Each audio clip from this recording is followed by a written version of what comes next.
इसे ना एक काम करते हैं हम लोग, इसको ना समीकरण क्या करते हैं, देखिए ये जो चीज़ है ना 56 + 4x, ये चीज़ हमारे पास कहाँ से आई, ये देखिए ये 4x + 24 + 32 जो है वो हमें कहाँ से मिली, ये हमें मिलती है यहाँ से।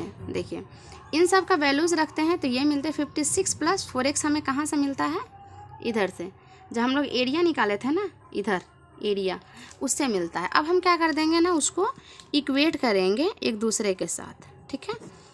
ये हमारा है 14 + x, चलिए 14 + x, ये हमारा ना, इसको हम लोग समीकरण 1 नाम देते हैं और इसको हम लोग क्या नाम देते हैं, समीकरण 2। ये जो हमें समीकरण मिला है अभी के लिए, ठीक है, 56 + 4x, इसको हम लोग समीकरण 2 नाम देते हैं, ठीक है।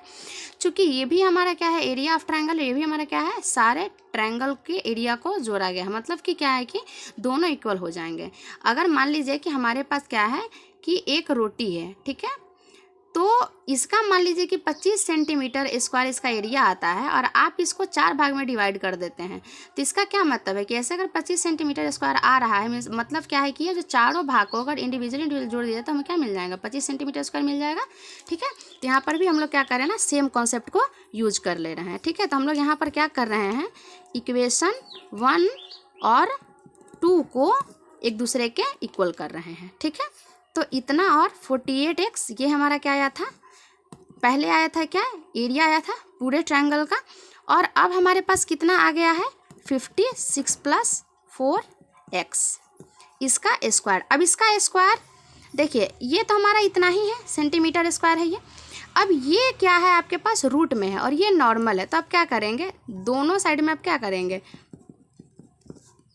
दोनों तरफ हम लोग क्या करेंगे, वर्ग करेंगे, ठीक है, दोनों तरफ इसका वर्ग करेंगे। तो कितना हो जाएगा आपके पास, 48x इसका रूट हो जाएगा और 56 + 4x इसका स्क्वायर हो जाएगा और इधर से इसका भी स्क्वायर हो जाएगा, ठीक है। तो स्क्वायर होने के बाद क्या हो जाता है, आपका रूट जो होता है वो हट जाता है, 14 + x हो जाएगा और ये 48x हो जाएगा, ठीक है। इसको सॉल्व करेंगे तो हमें कितना मिल जाएगा, देखिए अब ये क्या है, 56 है और ये 4 है, 14 चौका 56 होता है, तो हम क्या कर लेते हैं ना कि 4 को कॉमन ले लेते हैं, ऐसे हमें इजी हो जाएगा गुणा करना, ठीक है। तो ये हो जाएगा, अब आपके पास इतना आ गया, ठीक है। अब हमको क्या करना, चूँकि हमको x का वैल्यू निकालना है, तो हम क्या कर लेते हैं ना, 48x को इधर रख लेते हैं।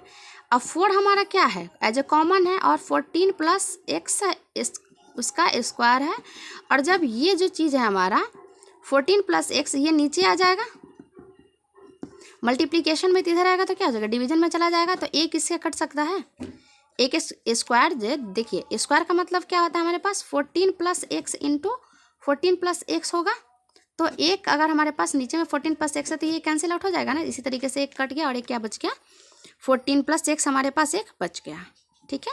तो आपके पास क्या होगा, 48x = 16 × 14 + x।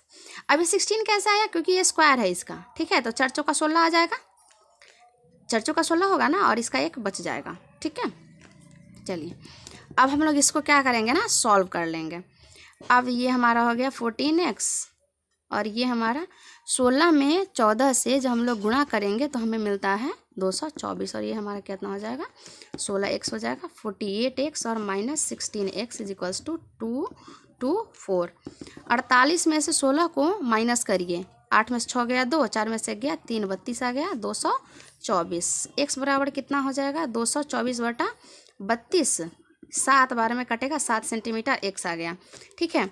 तो अगर याद करिएगा तो x हमने किसका मान रखा था, ठीक है, x हमने किसका मान रखा था, क्योंकि हमें तो मानना था ना वहाँ पर, क्योंकि किसी के बारे में हमको तो पता ही नहीं था, तो ABCD था और ये मेरा E था और ये मेरा F था, ठीक है। ये हमारा 6 था और ये 8 था, ये 8 से ये 8 हो गया था और ये 6 से ये 6 हो गया था, बाह्य बिंदु से खींची गई स्पर्श रेखा की वजह से।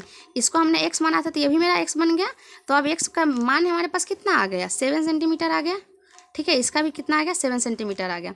अब बताइए जब आपके पास इतना भाग का मान आ गया, जब इतना ऑलरेडी है, इतना ऑलरेडी पता है, जब इस भाग का भी मान आ गया तब तो इजीली बता सकते हैं। तो हमसे क्वेश्चन में क्या पूछा गया था, हमसे क्वेश्चन में पूछा गया था कि जो मेरे पास भुजा है कौन सा AB और AC, उसी का मान बताना था। ठीक है, तो भुजा AB का मान कितना हो जाएगा, AB को देखिए AB ये है हमारे पास, तो AB में क्या करना है, AB को ज्ञात करने के लिए AE प्लस EB करना है, AE प्लस EB, जिसमें EB हमको ऑलरेडी पता है कितना 8 सेंटीमीटर है, और AE हमारे पास, AE क्या था हमारा, AE हमारा x के बराबर था और x कितना आया है 7 सेंटीमीटर, तो ये हमारा कितना हो जाएगा 15 सेंटीमीटर।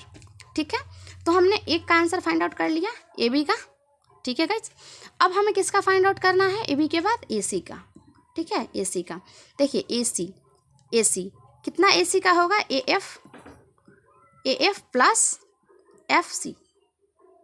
ठीक है, तो FC का हमें ऑलरेडी पता है, FC का ऑलरेडी क्यों पता है, क्योंकि CD बराबर FC है, तो ये 6 सेंटीमीटर है, और ये AF हमारा कितना आया है, x का मान 7 आया है, तो इसका मतलब क्या हो जाएगा, ये 13 सेंटीमीटर आंसर हो जाएगा। ठीक है, तो ये दोनों हो गया हमारा आंसर। ठीक है गाइस, तो ये था हमारा क्वेश्चन नंबर 12 का सॉल्यूशन। अगर किसी भी प्रकार का कहीं पे भी कोई भी डाउट हो तो कृपया कमेंट बॉक्स में ज़रूर से लिखें। Thank you.